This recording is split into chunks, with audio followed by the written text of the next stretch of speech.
Hello friends, welcome to our channel. Non stop breaking న్యూస్కి స్వాగతం. మన ఛానల్ని ఫస్ట్ టైం చూస్తున్న వారు ఎవరైతే ఉంటారో ప్రతి ఒక్కరు మన ఛానల్ సబ్స్క్రైబ్ చేసుకోవాలి ఫ్రెండ్స్. అదేవిధంగా బెల్ అనే గంటను ఆన్లో పెట్టుకోండి. వీడియో నచ్చినట్లయితే లైక్ చేయండి. వీలైన త్వరగా వీడియోని అందరూ కూడా షేర్ చేయడానికి ప్రయత్నించండి. తెలంగాణ ఆవిర్భావ దినోత్సవం వేడుకలు ముగిశాయి. కానీ ప్రభుత్వ ఉద్యోగులకు సంబంధించిన ఎటువంటి అప్డేట్ అనేది రాష్ట్ర ప్రభుత్వం అయితే విడుదల చేయలేకపోవడం ఉద్యోగుల సంఘాలలో అసంతృప్తిని అయితే నెలకొంది. వీటికి సంబంధించిన తాజా సమాచారం ఈ యొక్క వీడియోలో తెలుసుకుని ప్రయత్నిద్దాము. అదేవిధంగా త్వరలోనే డిఏపిఆర్సీపై కీలక నిర్ణయం గురించి ప్రభుత్వం మీద కీలక అప్డేట్ అయితే తీసుకురావడం జరిగింది. దానికి సంబంధించిన సమాచారం ఈ యొక్క వీడియోలో పరిశీలించినట్లయితే వీడియోలకు వెళ్ళిపోయే ముందు మన ఛానల్ ఫస్ట్ టైం చూస్తే సబ్స్క్రైబ్ చేసుకుని బెల్ ఐకాన్ గంటను ఆన్లో పెట్టుకోండి. వివరాలను ఒకసారి పరిశీలించినట్లయితే ఉద్యోగులకు గుడ్ న్యూస్. త్వరలోనే డిఏపిఆర్సీపై కొత్త నిర్ణయం. ప్రభుత్వ ఉద్యోగులకు సంబంధించి గతంలో చూసుకున్నట్లయితే సచివాలయంలో ఆల్రెడీ మా సీఎం రేవంత్ రెడ్డి గారు జూన్ 2వ తారీఖున అంటే నిన్న ప్రతి ప్రభుత్వ ఉద్యోగికి డీనెస్ అలవెన్స్ ఏదైతే మనకు ఉందో దాని అయితే 50% అయితే పెంచామని అయితే హామీ ఇవ్వడం జరిగింది. మరి నిన్న చూసుకున్నట్లయితే చాలా వరకు అయితే మనకైతే ఎటువంటి ఇన్ఫర్మేషన్ అయితే రాలేదు. మరి ఈ డిఏ విషయానికి ప్రభుత్వం మీద ఎటువంటి నిర్ణయం తీసుకున్నది అనేది మనం అందరం కూడా వేచి చూడాలి. అయితే ఉద్యోగుల వారి యొక్క డిఏపిఆర్సీ సమస్యలకు సంబంధించి సమస్యల పరిష్కారం అనేది నిర్ణయించడానికి అయితే మొన్న జరిగిన సబ్ కమిటీ అనేది కీలక నిర్ణయం అయితే తీసుకోవడం జరిగింది. ఈ సబ్ కమిటీలో ఉద్యోగ ఉపాధ్యాయ కార్మిక సంఘాలకు సంబంధించి ఆల్రెడీ 3 కమిటీని అయితే ప్రభుత్వం మీద ఏర్పాటు చేయడం జరిగింది. ఈ కమిటీలో చూసుకున్నట్లయితే మన డిప్యూటీ సీఎం అయిన బట్టి విక్రమార్క గారు, అదేవిధంగా మనకు చూసుకున్నట్లయితే పొన్నం ప్రభాకర్ గారు, అదేవిధంగా కేశవరావు గారు, ఇలా 3తో ఒక కమిటీని ఏర్పరిచి ఉద్యోగ సమస్యల పరిష్కారాన్ని నెరవేర్చే దిశగానైతే ఆ యొక్క అధికారులు, అదేవిధంగా ఆ యొక్క కమిటీలో ఉన్న సభ్యులందరూ కూడా వీటిపై అయితే నిర్ణయం అయితే తీసుకోవడం జరుగుతుంది. అయితే వీటిపై తాజాగా ఉత్తర్వులు ఏం చెప్తారంటే గత దీర్ఘకాల సమస్యలు పెండింగ్ బిల్స్ ఏదైతే ఉన్నాయో 10,000 కోట్ల బడ్జెట్ను కూడా విడుదల చేయని కూడా వారి యొక్క డిమాండ్స్ని అయితే మెన్షన్ చేయడం జరిగింది. ఎందుకంటే ఉద్యోగుల సమస్యలను చాలా వరకు అయితే పరిశీలించాల్సి ఉంది. ఫిట్మెంట్కి సంబంధించి కూడా 51% కూడా ఫిట్మెంట్ అనేది ఇవ్వాలి. అదేవిధంగా ఫిట్మెంట్తో పాటు 10,000 పెండింగ్ బిల్స్ అన్ని కూడా విడుదల చేయాలని కూడా ఆ యొక్క 3 కమిటీని అయితే ఏర్పాటు చేసిన నేపథ్యంలో వారైతే ఈ యొక్క నిర్ణయం అయితే తీసుకోవడం జరిగింది. అదేవిధంగా ఇలా చూసుకున్నట్లయితే గతంలో దీర్ఘకాలిక సమస్యలు ఏదైతే జిఎస్టీ తరపున ఉన్నాయో అవన్నీ సమస్యలు కూడా పరిష్కరించాలి. అదేవిధంగా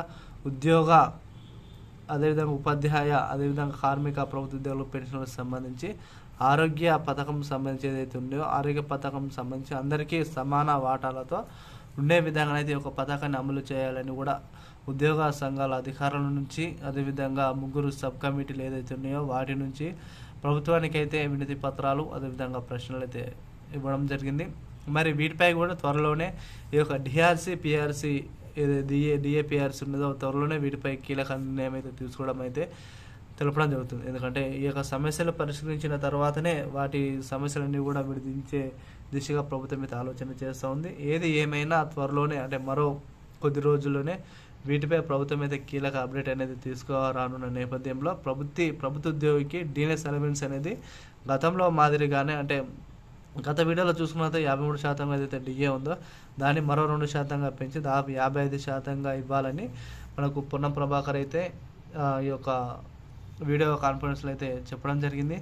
అయితే ఈ నిర్ణయం తీసుకున్న వెంబడే త్వరలోనే డిఏకి సంబంధించి వాటి యొక్క పెండింగ్ బిల్స్ ఏవైతే ఉన్నాయో ఆ బిల్స్ అన్నీ కూడా ప్రభుత్వం అయితే విడుదల చేసే దిశగానైతే హామీ ఇవ్వడం జరిగింది. దీనికి సంబంధించిన ఫిట్మెంట్ కూడా 51% విధించాలి. అదేవిధంగా వాటికి సంబంధించిన ఒక 57 డిమాండ్స్ అనేది ప్రభుత్వ ఉద్యోగుల తరపున అయితే ప్రభుత్వం అయితే నివేదికలు అయితే ఇవ్వడం జరిగింది.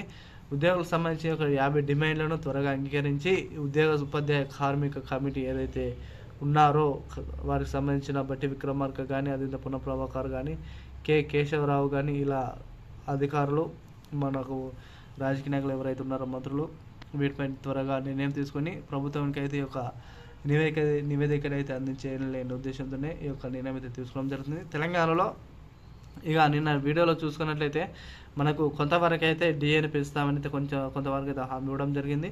వీటిపై మరి ప్రభుత్వం ఏ నిర్ణయం అయితే తీసుకుంటుందో మనం అయితే ఒకసారి ఆలోచన చేస్తూ ఉండాలి.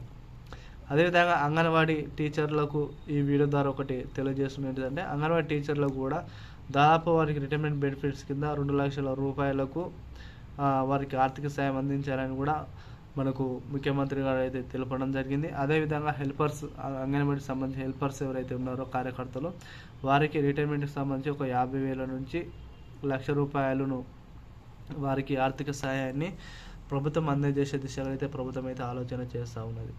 ఏది ఏమైనా అంగన్వాడీ టీచర్లకు, ఉద్యోగులకు కానీ, అదేవిధంగా ప్రభుత్వ ఉద్యోగులకు కానీ మనకు రాష్ట్ర ప్రభుత్వం అయితే కీలక ఉత్తర్వులు అయితే జారీ చేయడం జరుగుతుంది. త్వరలోనే వీటిపై నిర్ణయం తీసుకొని బడ్జెట్ అనేది కేటాయించడం జరుగుతుంది. ఇక ఇందిరమ్మ ఇళ్ళకి సంబంధించి కూడా ప్రభుత్వం అయితే త్వరగా వీటిపై కీలక అప్డేట్ కూడా రానుంది. మహాలక్ష్మికి సంబంధించి కూడా 2,500 రూపాయలు కూడా ఇటువంటి అయితే స్పష్టత లేదు.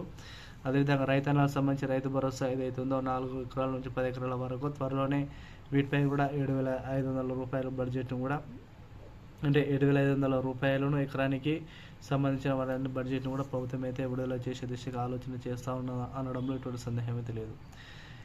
డైలీ తెలంగాణలో ప్రవేశపెట్టే ప్రతి ఒక్క పథకాల గురించి, ప్రభుత్వం ప్రవేశపెట్టే ప్రతి ఒక్క ఉద్యోగుల అవసరాలను, ప్రయోజనాల గురించి, పెన్షనర్స్ ఉద్దేశించి ప్రతి ఒక్క వీడియోస్ కూడా మీకు అయితే అందించాలని ఉద్దేశంతోనే మనకైతే ఒక వీడియోస్ ఛానల్ అయితే ఉంది. అదేవిధంగా ఒకసారి ఈ వీడియో ద్వారా పెన్షనర్లకు తెలియజేస్తున్నది ఏంటంటే, తెలంగాణలో 4,16 రూపాయలు, 6,16 రూపాయలు ఆసర పెన్షన్ ఏవైతే ఉన్నాయో నిన్న జూన్ 2వ తారీఖున ప్రతి ఒక్కరి ఖాతాలో జమ చేస్తామని అయితే సీఎం గారు అయితే ఆదేశాలు అయితే జారీ చేయడం జరిగింది. ఒకవేళ మీకు ఆసర పెన్షన్లు పడినట్లయితే ప్రతి ఒక్కరు కామెంట్ రూపంలో తెలియజేయండి. మీకు ఏ ఆసర పెన్షన్లు పడ్డాయి, ఏ నెల ఆసర పెన్షన్లు పడ్డాయో ప్రతి ఒక్కరు కామెంట్ రూపంలో తెలియజేయడం వలన ఇన్ఫర్మేషన్ అనేది చాలా వరకు తెలియజ అవుతుంది. డైలీ ఇటువంటి తాజా సమాచారం కోసం మనం ఛానల్ సబ్స్క్రైబ్ చేసుకోండి. అదేవిధంగా బెల్ అనే గంటను ఆల్ పెట్టుకోండి. వీలైన త్వరగా వీడియోని కూడా అందరూ షేర్ చేయడం ప్రయత్నించండి. Thank you to all.